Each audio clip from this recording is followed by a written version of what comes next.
Field trip ends in tragedy today as a school bus full of children from Little Magnolia School drives off the side of a bridge. I'm here live where rescuers are retrieving the bodies inside the bus. The said bus was hired by Little Magnolia School administrators for the school's field trip. The bus was said to be heading south and the driver lost control.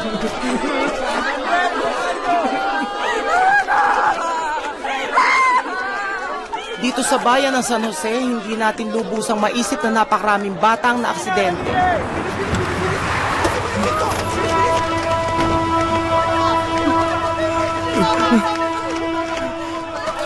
Laura? Laura?